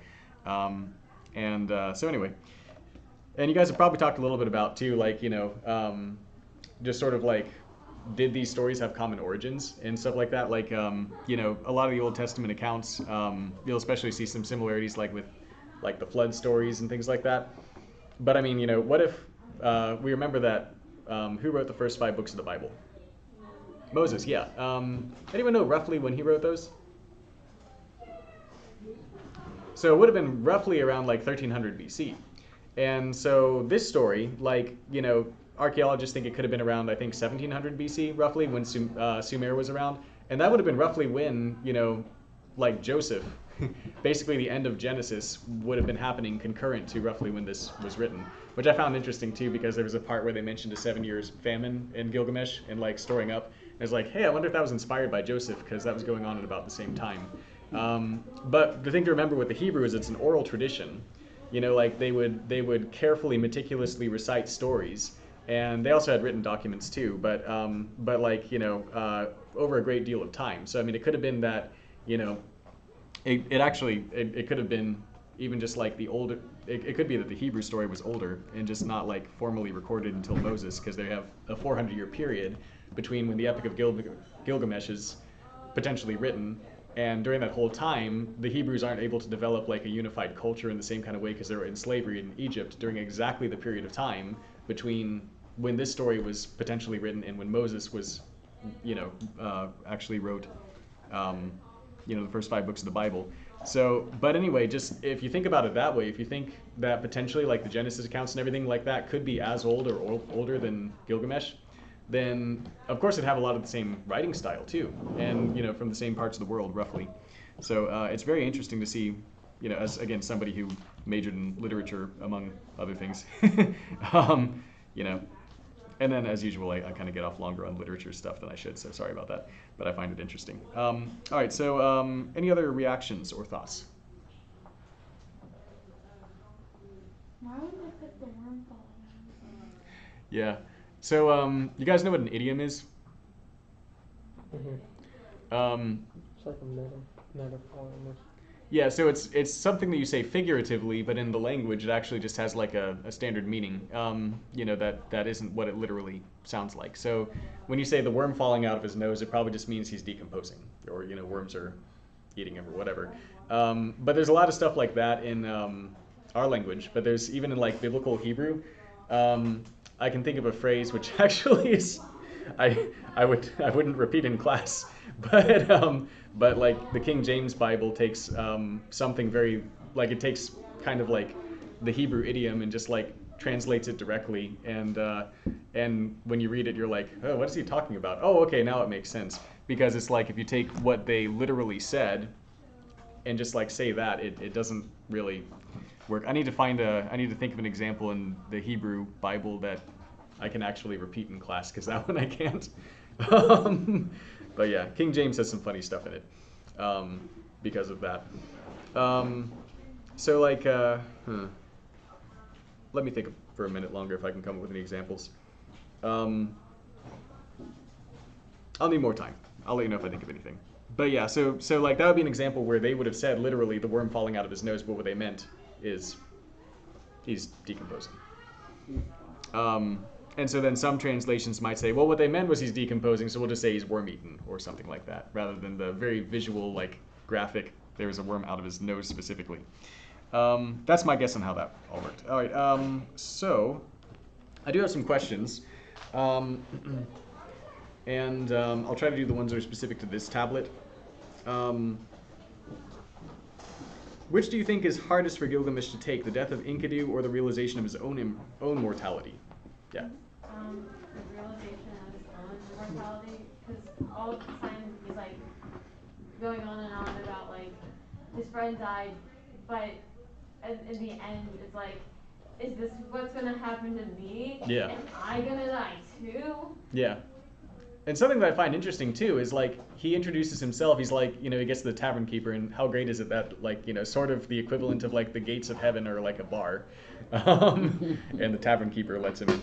But he's like, you know, I am Gilgamesh who, and he names his exploits. You know that he killed the bull of heaven, and that he killed Huwawa, right? And the one that I listened to is like Umbaba or something. But either way, it's a funny name. And I can't remember if it was in this tablet or another one, because at the end I was trying to find these questions. But later he talks about Enkidu, or maybe before, and he says Enkidu who slew the bull of heaven and who defeated Huwawa. So he points out, like, I have these exploits. Enkidu had exactly the same exploits. And remember, what did the gods say about Enkidu in comparison to Gilgamesh? Like, what did they say when they were creating Enkidu? They were equal? Yeah, they're equal. So, you know, how might his comparisons of like, these are my exploits and these are Enkidu's exploits and they're the same, and then that whole comparison that they're really equal in strength, like how might that kind of like apply here in an interesting way as he's grappling with Enkidu's death and then his own mortality? Yeah. He's separating the two of them. So instead of being like, we killed the bull of heaven together and killed Huwawa, it's like, I did this and he did this, and he's almost separating. Yeah, he's like distancing himself from the fact that they did that together. Any other thoughts? What was the question? Basically just like in the ways that you see kind of Gilgamesh and Enkidu as equals, and then Enkidu dies, and then Gilgamesh is like, you know, grappling with that. Like, how might that especially be like poignant for, you know, Gilgamesh, that somebody who's like in every way seemingly his equal was the one who died? Make him think he's gonna. Yeah. It's like, I'm not above Enkidu. You know, the gods made him to be like me, and we've accomplished the same exploits. So like, you know, he was so strong and he died, so what about me? I'm the same strength. I'm gonna die. You know, so it seems like it would hit home a little bit harder, and maybe he's trying to, maybe they're pointing that out by having him list both of their accomplishments as the same, you know, in the same language. So I don't know. That was one of my thoughts on it.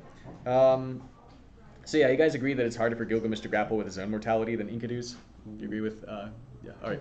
So one other question: as Gilgamesh tells the death of Enkidu to Siduri, who was Siduri again, or however you pronounce that? Tavern keeper. Yes, I still think that's hilarious. Oh, you know what? My battery is running very low, so I better plug it in. As Gilgamesh tells the death of Enkidu to Siduri and Urshanabi, and actually I think there's an accent mark on the first A in that, so Urshanabi. What does he relate as the final sign of the mortality of man? You might have to look back, but he says there's something that he says is kind of like the final sign of mortality of man. Was it? I don't remember. Go ahead and confirm. Was it the worm falling out of his nose? Yeah. That is very interesting. Some of it, and I wouldn't say it was like really similar, but just it vaguely reminded me of like Job. You know, Job talks about like, you know, going down to the dust and things like that. It's interesting to see the imagery that Job used, and then the imagery here too. But yeah, so worm falling out of the nose, isn't it lovely? Any final thoughts on this before we break? Because we're just about to end. Right? Don't we end at like 8 after? Yeah. We weren't supposed to do fixed grammar today, were we? So, the only other thing we were supposed to do was, if we had extra time, I was supposed to give you up to 20 minutes to work on your fable. Is there anything else that normally you do that we didn't do today? You say fiction grammar? Yeah, fix-it grammar. Oh, fix-it grammar. Yeah, that's what we did at the beginning, but maybe I just didn't do it right. It just says grammar fix-it, and then it says review cards 1 through 13. And there was a quiz this Thursday on those cards, so be aware of that. There was a quiz this Thursday on the review cards 1 through 13. Your homework, I assume it's all on Praxis School anyway, right? But I'll just read it to you. Read Gilgamesh pages 65 through 82. Reread World History pages 12 through 13. Finish the fable outline. And again, the only thing we didn't do today was you working on that individually in class. So it's not like it was a group activity anyway. And study grammar for the grammar quiz on Thursday. I will not let you out early because I'm not supposed to. So we got 2 minutes. So that outline, we just outline our own fable? That's what it looks like. I'll read what it says. It says, fable, parentheses, if you need to cut time before, or because of recitations, etc., cut time here and have them work on the fable at home. Then it says, students should get out their individual fable and outline their expanded version during what's left of class time. So yeah, it's your individual one, and you're outlining the expanded version. Oh, we expanded it? Yeah. All right, thanks everyone. Thank you.